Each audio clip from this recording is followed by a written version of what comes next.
नमस्कार, विद्या मंदिर में आपका स्वागत है। आज हम अलंकार के विषय में चर्चा करेंगे। सबसे पहले हम जानेंगे अलंकार क्या है। काव्य की शोभा बढ़ाने वाले तत्वों को अलंकार कहते हैं। जो काव्य है उसकी शोभा को जो तत्व बढ़ाते हैं वह अलंकार कहे जाते हैं। अलंकारों के भेद। अलंकार दो प्रकार के होते हैं प्रधान रूप से। एक तो शब्द अलंकार और दूसरा अर्थालंकार। शब्द अलंकार क्या होते हैं? जब कुछ विशेष शब्दों के कारण, मतलब काव्य में विशेष शब्दों के कारण काव्य में चमत्कार उत्पन्न होता है तो वह शब्द अलंकार कहलाता है।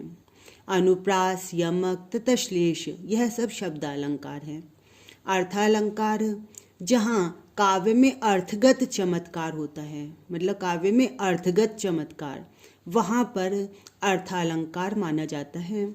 उपमा, रूपक, अन्वय, प्रतीप, संदेह, भ्रांतिमान, उत्प्रेक्षा, दृष्टांत, अतिशयोक्ति आदि अर्थालंकार हैं। सबसे पहले हम आपको शब्दालंकार में अनुप्रास अलंकार के विषय में बताएंगे। अनुप्रास अलंकार किसे कहते हैं? वर्णों की आवृत्ति को अनुप्रास कहते हैं। मतलब वर्ण जो बार बार रिपीट होते हैं उन्हें अनुप्रास कहते हैं। अर्थात जहाँ समान वर्णों की बार बार आवृत्ति होती है, चाहे उनके स्वर मिले या ना मिले, वहाँ पर अनुप्रास अलंकार होता है। उदाहरण देखिए, तरनी तनुजा तट तमाल तरुबर बहु छाये। यहाँ पर ता वर्ण की बार बार आवृत्ति हुई है। तरनी ता ता ता ता ता, यहाँ पर बार बार रिपीट हुआ है, अतः यहाँ पर अनुप्रास अलंकार है। अगला उदाहरण देखिए, रघुपति राघव राजा राम। यहाँ पर वर्ण बार बार उसकी आवृत्ति हुई है, चाहे उनका स्वर मिले या ना मिले। यहाँ पर देखिए रा का स्वर नहीं मिल रहा है। रा पहली बार छोटा आ है, फिर यहाँ पर बड़ा आ है, परंतु स्वर एक हो ना हो, लेकिन वर्ण यदि एक है तो रा वर्ण की बार बार आवृत्ति होने के कारण यहाँ पर अनुप्रास अलंकार है। इसी प्रकार अगला उदाहरण देखिए, भायप भगति भरत आचरणु। यहाँ पर भी वह वर्ण बार बार रिपीट हुआ है, अतः यहाँ पर अनुप्रास अलंकार है। आइए अब हम आपको बताते हैं कि अनुप्रास अलंकार के कितने भेद होते हैं। अनुप्रास अलंकार के 5 भेद होते हैं। सबसे पहला भेद छेका अनुप्रास अलंकार, जहाँ पर एक या अनेक वर्णों की आवृत्ति केवल एक बार ही होती है, वहाँ पर छेका अनुप्रास अलंकार होता है। उदाहरण देखिए, कहत कत परदेसी की बात। यहाँ पर का वर्ण की आवृत्ति केवल एक ही बार हुई है। यहाँ पर अभी आपने पढ़ा था कि छेका अनुप्रास अलंकार में एक या अनेक वर्णों की आवृत्ति केवल एक बार होती है, तो यहाँ पर का वर्ण की आवृत्ति केवल एक बार हुई है, अतः यहाँ पर छेका अनुप्रास अलंकार है। एक अन्य उदाहरण देखिए, पीरी परी देहे छीनी राजत स्नेह भीनी। तो यहाँ पर पा वर्ण की आवृत्ति, पीरी परी में पा वर्ण की आवृत्ति केवल एक ही बार हुई है, अतः यहाँ पर छेका अनुप्रास अलंकार है। दूसरा उदाहरण वृत्त्यानुप्रास। वृत्त्यानुप्रास अलंकार, जहाँ पर एक वर्ण की अनेक बार आवृत्ति होती है, वहाँ पर वृत्त्यानुप्रास अलंकार होता है। जैसे रघुपति राघव राजा राम, यहाँ पर रा वर्ण की आवृत्ति अनेक बार हुई है, अतः यहाँ पर वृत्त्यानुप्रास अलंकार है। तरनी तनुजा तट तमाल तरुबर बहु छाये। यहाँ पर भी ता वर्ण की आवृत्ति अनेक बार हुई है, अतः यहाँ पर वृत्त्यानुप्रास अलंकार है। तीसरा उदाहरण श्रुत्य अनुप्रास अलंकार, जब कंठ, तालु, दंत, ओष्ठ आदि किसी एक ही स्थान से उच्चरित होने वाले वर्णों की आवृत्ति होती है, तब वहाँ पर श्रुत्य अनुप्रास अलंकार होता है। उदाहरण देखिए, नटबर भेष नंद नंदन को, वह विनोद वह वन तय आवनी। यहाँ पर न दंते है, दंत से उच्चारित होने वाला शब्द है, वर्ण है, अतः यहाँ पर ना दंते हैं। और व यह ओष्ठ से उच्चारित होने वाला वर्ण है, अतः यहाँ पर एक ही स्थान से उच्चारित होने वाले वर्ण रिपीट हुए हैं, न और व, अतः यहाँ पर श्रुत्या अनुप्रास अलंकार है। चौथा उदाहरण लाटा अनुप्रास अलंकार। जहाँ शब्द और अर्थ की आवृत्ति हो, अर्थात जहाँ एकार्थक शब्दों की आवृत्ति तो हो परंतु अन्वय करने पर उनका अर्थ भिन्न हो, वहाँ पर लाटा अनुप्रास अलंकार होता है। पहले उदाहरण देखिए आप। पूत सपूत तो क्यों धन संचय, पूत कपूत तो क्यों धन संचय। यहाँ पर देखिए ऊपर जो शब्द आए हैं वह और नीचे जो शब्द आए हैं वह एक से हैं और उनका अर्थ भी एक है, परंतु उसके बाद उनका अन्वय कर जब हम करते हैं तो उनका अर्थ अलग अलग हो जाता है। अब आप इनका अर्थ देखिए। पूत सपूत तो क्यों धन संचय। यदि पुत्र सपूत हो, अच्छा पुत्र हो, तो क्यों धन संचय, तो क्यों धन इकट्ठा किया जाए। मतलब यदि अच्छा पुत्र होगा, सपूत होगा, तो वह स्वयं ही अपना धन संचय कर लेगा, तो क्यों धन इकट्ठा किया जाए। और पूत कपूत तो क्यों धन संचय। और यदि पूत कपूत है, पूत सही नहीं है, तो फिर उसके लिए क्या धन का संचय किया जाए, क्योंकि वह तो जो धन संचय किया भी जाएगा तो वह सारे के सारे धन को नष्ट कर देगा। तो यहाँ पर शब्द और अर्थ एक से होने पर भी जब उनका अन्वय करते हैं तो उनका अर्थ भिन्न भिन्न हो जाता है। इसी प्रकार एक अन्य उदाहरण देखिए। राम भजन जो करत नाही, भव बंधन भय ताही। राम भजन जो करत नहीं, भव बंधन भय ताही।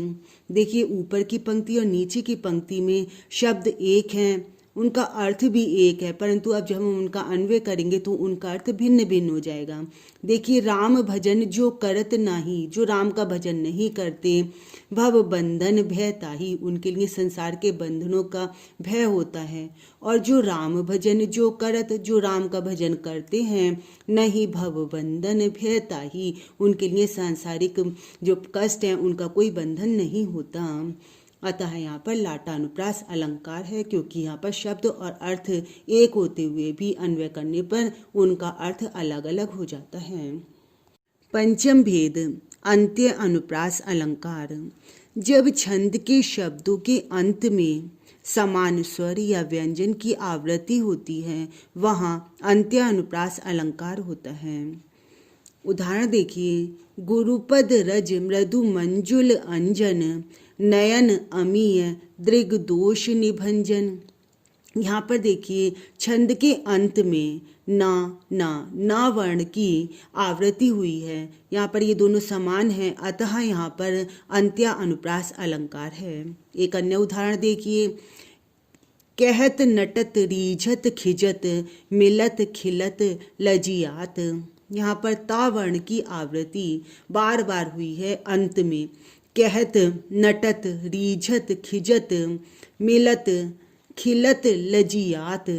तो यह तावर्ण की आवृत्ति छंद के शब्दों के अंत में तावर्ण की बार बार आवृत्ति हुई है, अतः यहाँ पर अंत्या अनुप्रास अलंकार है। यमक अलंकार। यमक अलंकार भी शब्द अलंकार है। काव्य में जहाँ एक शब्द अथवा शब्द समूह का एक से अधिक बार प्रयोग हो किंतु उसका अर्थ प्रत्येक बार भिन्न हो, वहाँ यमक अलंकार होता है। उदाहरण देखिए। ऊंचे घोर पर्वत के अंदर रहने वाली, ऊंचे घोर मंदिर के अंदर रहाती है। यहाँ पर ऊंचे घोर मंदिर यह शब्द समूह एक से अधिक बार आया है और दोनों बार इसका अर्थ अलग अलग है। पहले ऊंचे घोर मंदिर का अर्थ है महल। ऊंचे घोर मंदिर के अंदर रहने वाली, महल के अंदर रहने वाली, ऊंचे घोर मंदिर अर्थात पर्वत कंदराओं में के अंदर रहाती है। मतलब जो महल में रहने वाली रानी थी वह पर्वत कंदराओं के अंदर रहती है। तो यहाँ पर शब्द समूह का एक से अधिक बार प्रयोग हुआ है, परंतु उसका अर्थ प्रत्येक बार भिन्न है, अतः यहाँ पर यमक अलंकार है। एक अन्य उदाहरण देखिए।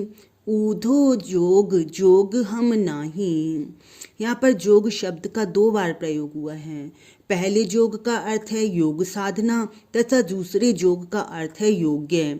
गोपियाँ उद्धव से कह रही हैं, हे उद्धव, हम योग साधना के योग्य नहीं हैं। तो यहाँ पर जोग शब्द का 2 बार प्रयोग हुआ है, परंतु उसका अर्थ भिन्न भिन्न है, अतः यहाँ पर यमक अलंकार है। एक अन्य उदाहरण देखिए। इकली डरी हऊ घन देखी के डरी हऊ, खाए बिस्की डरी घन श्याम मरी जाई हऊ। यहाँ पर डरी शब्द का 3 बार प्रयोग हुआ है और तीनों बार ही इस डरी शब्द का अर्थ अलग अलग है। पहली बार इकली डरी हो, अकेली पड़ी हो, तो यहाँ डरी का अर्थ है पड़ी। घन देखी के डरी हो, घन को देखकर, बादलों को देखकर डरी हो, भयभीत हो, तो दूसरी डरी का अर्थ है भयभीत। और तीसरी डरी का खाए विष की डरी, जहर की, विष की डरी डेली या टुकड़ी, तो यहाँ पर तीसरी डरी का अर्थ है टुकड़ी।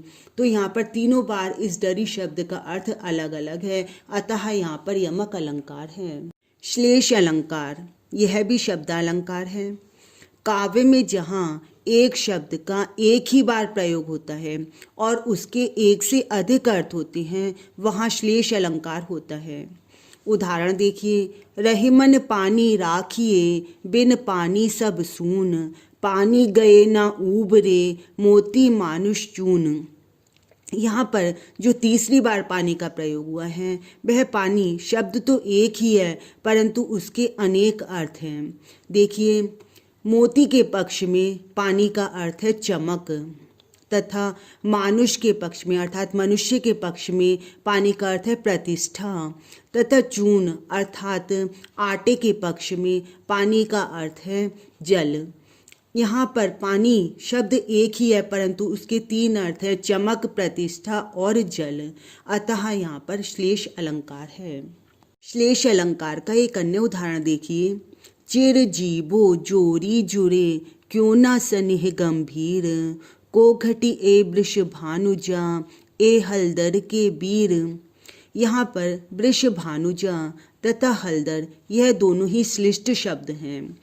यहाँ पर वृष भानुजा और हलदर शब्द एक एक बार प्रयुक्त हुए हैं, परंतु अर्थ इनके 2 हैं। पहले देखिए वृष भानुजा, यह वृष भानुजा का अर्थ है वृष भानु की पुत्री राधा। पहला अर्थ वृष भानु की पुत्री राधा तथा दूसरा अर्थ है वृषभ की अनुजा गाय।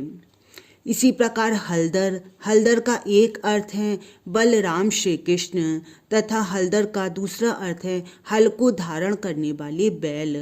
तो यहाँ पर वृषभानुजा तथा हलदर इन दोनों ही शब्दों के एक ही शब्द के 2 अर्थ हैं, अतः यहाँ पर श्लेष अलंकार है। मुझे उम्मीद है कि आपको अनुप्रास, यमक तथा श्लेष तीनों ही शब्द अलंकार उदाहरण और स्पष्टीकरण सहित अच्छी प्रकार से समझ में आए होंगे। आप मेरी वीडियोस को लाइक और शेयर करते रहिए और यदि अभी आपने इसको सब्सक्राइब नहीं किया है तो इसे सब्सक्राइब कीजिए और अब आगे शब्द अलंकार के पश्चात अर्थालंकार को भी देखिए। धन्यवाद।